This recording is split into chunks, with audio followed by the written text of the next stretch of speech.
Oke, Assalamualaikum warahmatullahi wabarakatuh. Selamat malam, selamat pagi, selamat siang.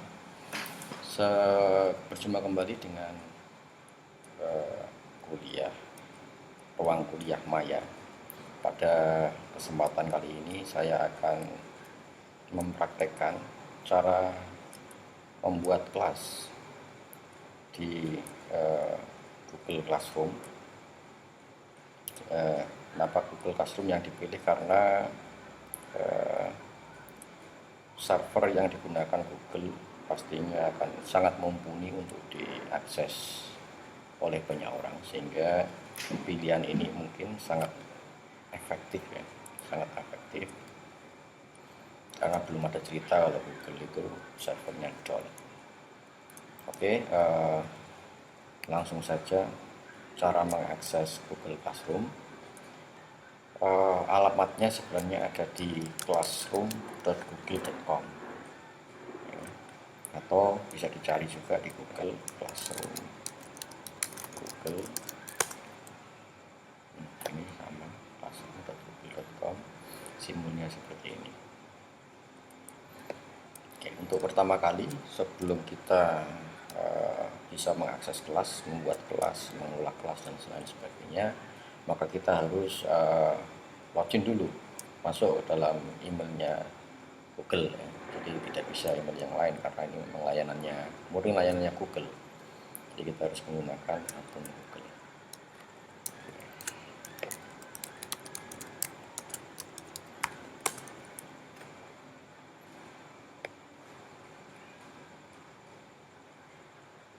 Oke, ini sudah ada beberapa kelas yang saya pernah buat. Langkah pertama, jadi di Classroom kita bisa bertindak sebagai pengajar atau kita bisa berperan sebagai peserta ajar atau sebagai siswa. Nah, kali ini karena kita akan membuat kelas, berarti kita berperan sebagai pengajar. Caranya yaitu dengan menambahkan kelas baru atau create kelas atau buat kelas baru. Yang atas ini untuk bergabung ke kelas atau kita menjadi atau berperan menjadi siswa. Jadi buat kelas. Ini karena saya menggunakan Google biasa bukan for education, jadi ini harus dicentang. Lanjutkan. Sebenarnya settingannya ini adalah nama kelas. Kalau di sekolahan mungkin ini kelas 11 ya, 11 atau 12 dan seterusnya. Bagiannya ini merupakan kalau di sekolah misalkan di paralel, misalkan kelas 12 ada A, 12A atau 12B dan seterusnya. Kemudian baru mata pelajarannya. Misalkan ini matematika atau bahasa Inggris ya. Bahasa Inggris. Ruangnya ya pastinya ini ruang Maya. Tidak ada ruang yang lain karena ini menggunakan layanan online. Ini setting yang paling benar. Tapi ternyata ketika kita mengaktifkan seperti itu nanti akan sulit pencariannya. Jadi kalau kita sudah punya kelas banyak, di sini mencarinya nanti namanya sama. Padahal di sini yang diminta hanya nama kelasnya saja. Nah, biasanya saya hanya menggunakan atau menandai namanya ini di nama kelas ini. Misalkan mata pelajaran jadi bahasa Inggris ya, Inggris. Kelas 12 ya. 12A. Ini kebiasaan orang Indonesia seperti ini. Jadi langsung dibuat di satu baris supaya pencariannya lebih gampang. Ya, jadi bisa dibuat lengkap sesuai dengan form yang dibuat Google atau disingkat langsung. Yang lain tidak usah diisi. Karena ini sifatnya opsional semua. Opsional bisa diisi, bisa juga dikosong. Kalau sudah dibuat. Oke, ini proses untuk membuat kelasnya. Diibaratkan ini proses membangun gedung kelasnya. Jadi gedung kelasnya sudah. supaya nanti siswa kita bisa mengakses ke kelas kita. Kode ini yang harus dikasih ke siswa. Ini 6Z BJXA3. Ini nanti disalin kemudian dipaste di grup WA atau yang lain ya. Karena mungkin hari ini karena pandemi, jadi sebisa mungkin kita tidak ada interaksi secara langsung. Interaksinya ya interaksi di dunia maya. Oke. Jadi kelas ini sudah terbentuk. Oke. Nah, sekarang kita isi. Cara ngisinya ada di bagian tugas kelas atau password. Jadi di sini ada menu tugas, tugas berbentuk kuis, kemudian pertanyaan, ada materi atau resource, menggunakan kembali posting yang sudah ada, kemudian yang terakhir topik.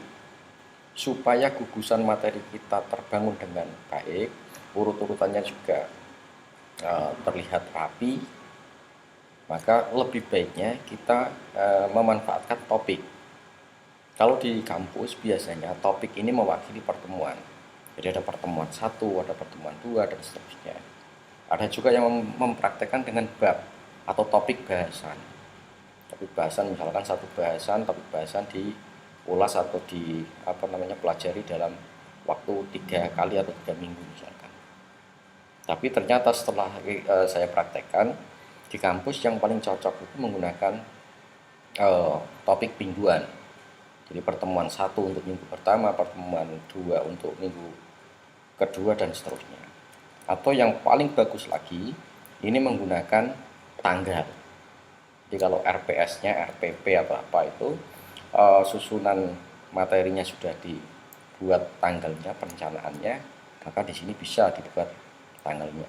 Tapi agak sulit untuk realisasinya karena berkaitan dengan tanggal dan kita jauh dengan mahasiswa atau dengan siswa, nanti kalau tidak tepat waktunya akan jadi masalah tersendiri.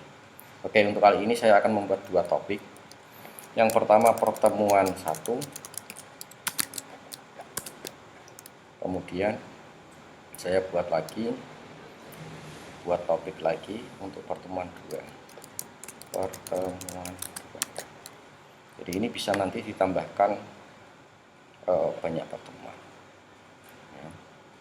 Urut-urutannya otomatis posting terakhir ada di atas. Ini seperti stylenya Facebook ya. Kalau mau digeser tinggal ini diklik, di-drag ke atas. Atau dengan cara diklik, yang bawah aja. Diklik, kemudian naikkan. Ini akan ganti-ganti sendiri. Jadi tergantung pengennya yang seperti apa, urut dari bawah ke atas atau dari atas ke bawah. Oke, sekarang di pertemuan 1 mestinya ada absensi, ada materi, ada latihan soal atau asesmen. Jadi di kelas maya ini gugusan materinya atau materi yang disampaikan sebisa mungkin urut dan sesuai dengan rencana pembelajaran. Jadi jangan sampai nanti di pertemuan 1 yang muncul hanya tugas saja. Ini yang terjadi kemarin, yang banyak dikritisi pakar pendidikan itu kan, siswa sekarang banyak dikasih tugas bukan materi. Oke, sekarang kita tambahkan materi. Cara membuat materi. Jadi saya kadang membuat materinya dalam bentuk PPT ini ya, PPT kemudian diunggah. Nah ini juga ada masalah tersendiri. Jadi apakah PPT kita nanti dipahami oleh siswa, ini kan yang jadi masalah. Padahal PPT itu PowerPoint, poin-poin yang dimasukkan ke dalam PPT, sehingga PPT itu harus dampingi minimal voice note atau semacamnya ya, ada narration atau apa, karena PPT itu harus dijelaskan.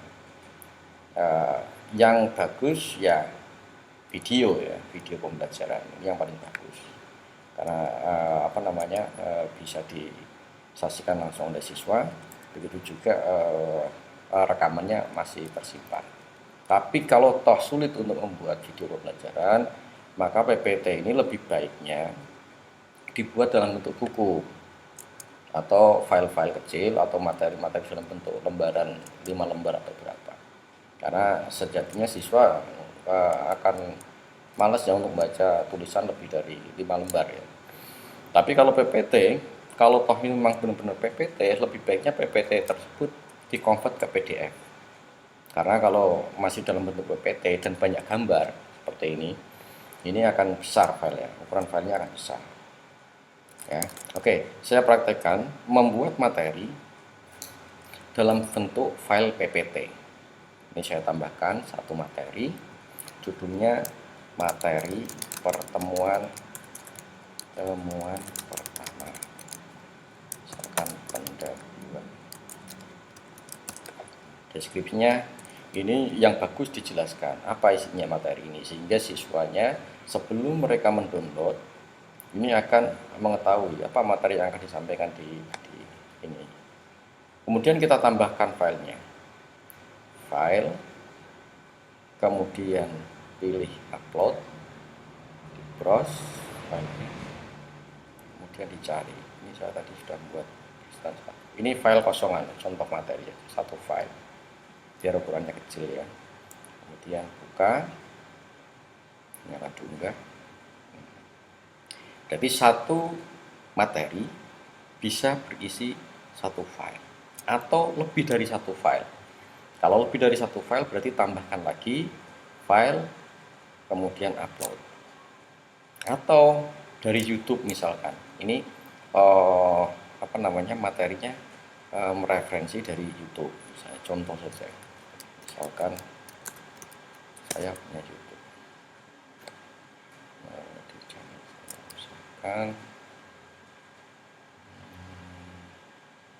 Bentar, saya ganti.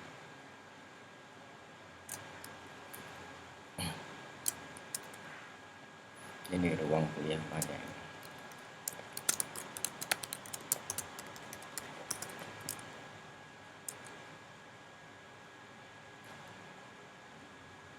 Ini saya akan unggah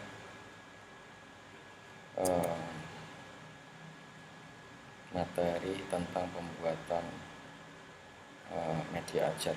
Nah ini, ya, ini di copy saja. Aplikasi Movavi Video Capture ini ketika sudah di jalan.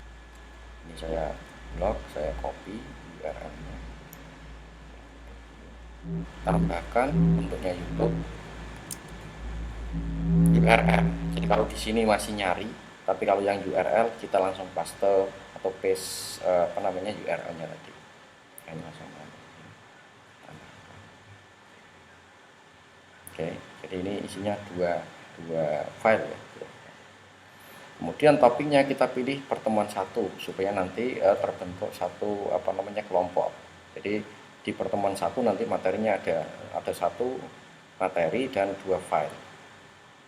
Pertemuan satu kalau sudah posting. Oke, jadi di pertemuan satu sudah ada satu materi. Ada materinya.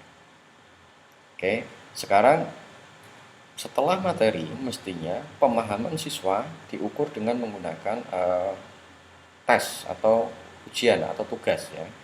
Ada dua bentuk di sini, bisa dalam bentuk tugas nanti pengumpulannya dalam bentuk file, biasanya file. Nah, yang praktek tugas-tugas yang bentuknya praktikum lebih baik dikemas dalam bentuk video. Jadi contoh misalkan ada praktek untuk membuat semacam kayak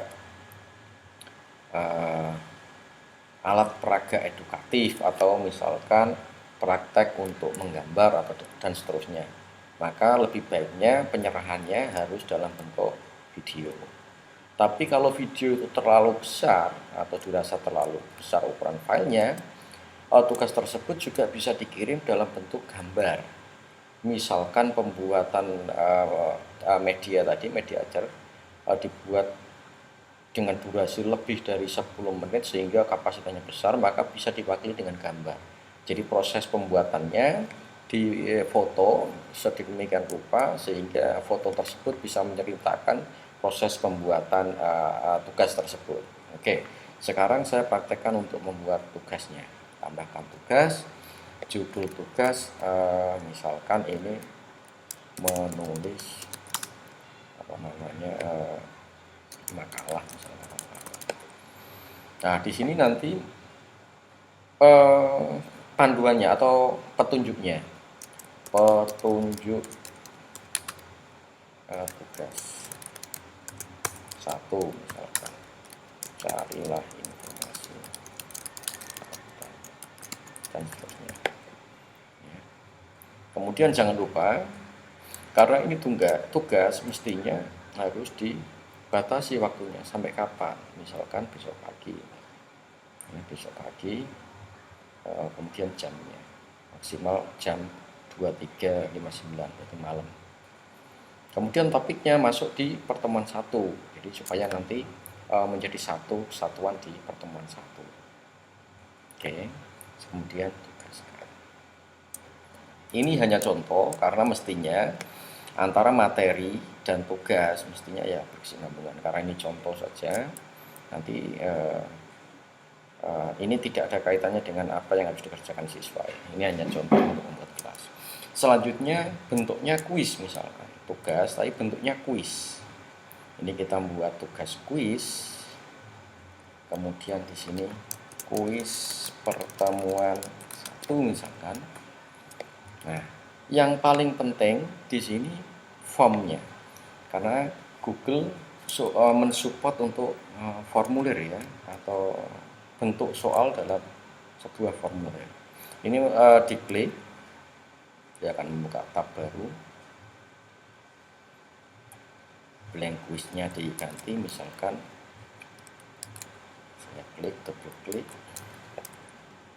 bahasa Inggris 12B kuis pertemuan 1 misalkan. Nah, oke, sekarang kita buat soalnya. Jadi ini judulnya, kalau di lembar soal itu biasanya ini copnya, headernya. Nah, sekarang kita buat pertanyaan. Sebutkan berikut materi misalkan.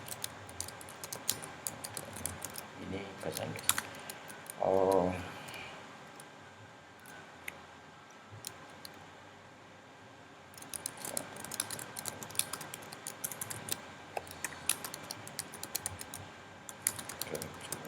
Misalkan ya saya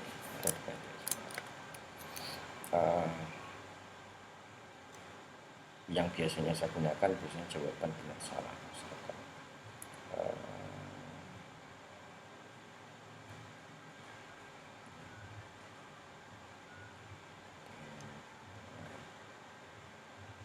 Setelah ini aja nggak apa-apa.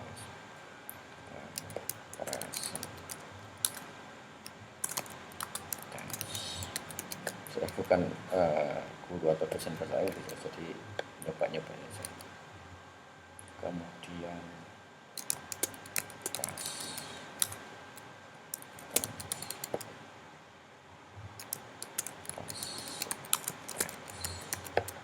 oke, ini soalnya, ini jawabannya. Bentuknya pilihan ganda. Jadi di sini ada jawaban singkat, jadi jawaban yang bisa dikoreksi secara langsung. Jadi sistem bisa koreksi langsung. Kalau paragraf biasanya sulit untuk sistem bisa koreksi. Kemudian pilihan ganda. Pilihan ganda dari beberapa pertanyaan ini hanya boleh milih satu. Jawaban ya. Dari beberapa jawaban ini hanya boleh milih satu. Kalau bentuknya kotak centang, ini jawaban tersebut bisa dipilih lebih dari satu. Jadi bedanya antara yang simbolnya bulat dan kotak ini, kalau bulat hanya boleh milih satu, kalau kotak boleh memilih lebih dari satu. Yang drop down ini pilihannya nanti daftarnya ada ke bawah, jadi muncul ke bawah. Kemudian upload file. Nah, ini juga sangat fleksibel ya di Google Form itu. Jadi siswa atau mahasiswa nanti bisa mengunggah atau menjawab menggunakan lampiran. Jadi bisa diunggah. Kemudian yang selanjutnya, karena Google Form ini memang tidak ditujukan hanya untuk kuis, maka ada pilihan semacam apa namanya ini, skala. Biasanya ini digunakan untuk apa ya, kuesioner ya atau apa ini. Jadi skala 1 sangat baik, baik dan seterusnya. Kemudian di sini ada kisi pilihan ganda. Ini seperti apa ya, kalau di handphone semacam mencocokkan apa itu namanya, pola ya kalau salah. Kemudian petak kotak centang, kalau ini apa semacam kayak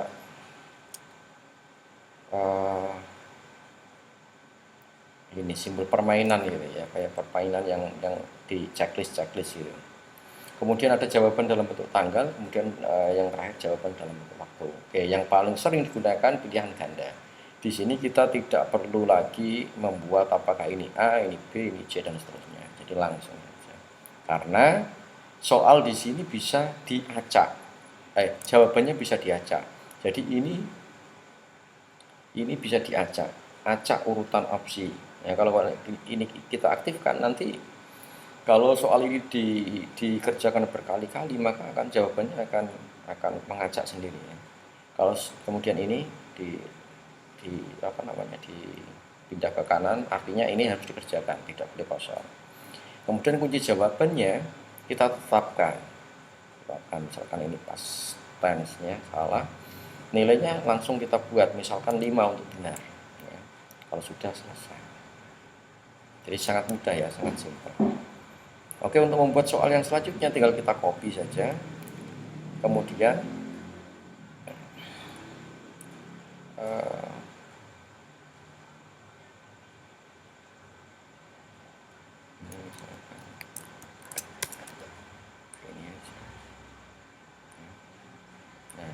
ini kita acak lagi.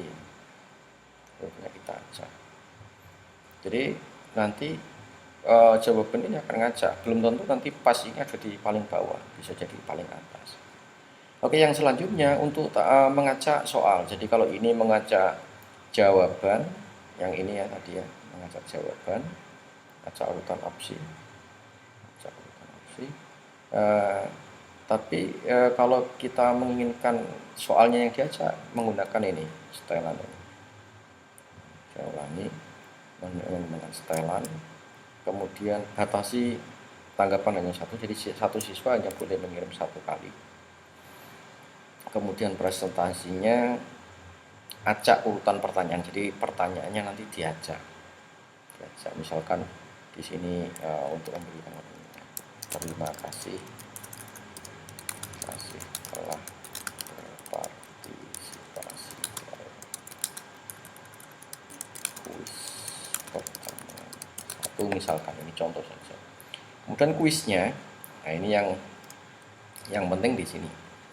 Ini harus terchecklist sebagai kuis. Kemudian bawah ini pertanyaan tak terjawab, apakah nanti ditampilkan jika sudah selesai atau tidak ditampilkan. Kalau ini dibuang berarti tidak ditampilkan.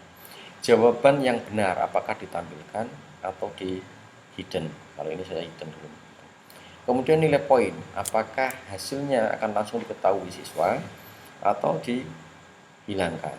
Jadi ini biasanya ada yang mengaktifkan, ada yang menonaktifkan ya. Kalau sudah disimpan. Oke, bahasa Inggris B. Kalau sudah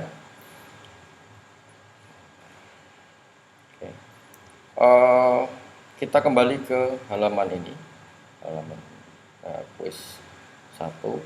Kemudian topiknya jangan lupa kembali ke pertemuan 1. Kalau sudah, batas waktunya juga nanti ya di apa namanya, ditentukan batas waktunya. Kemudian tugaskan. Oke, kita cek lagi kuisnya apakah sudah benar atau belum. Kuis. Nah, ini sudah kuis pertemuan 1. Jadi sudah. Nah, sekarang urutannya jadi aneh lagi. Mestinya materi ada paling atas, kemudian tugas, kemudian baru kuis. Berarti ini kita klik, tahan, geser ke atas. Oke, yang kuis kita klik ini, turunkan. Nah, jadi urutannya sudah. Nanti kalau dilihat di forum nanti ini sudah Oke, jadi itu untuk penggunaan Google Classroom versi singkat. Jadi kita sudah bisa menyampaikan materi dalam bentuk video maupun dalam bentuk file.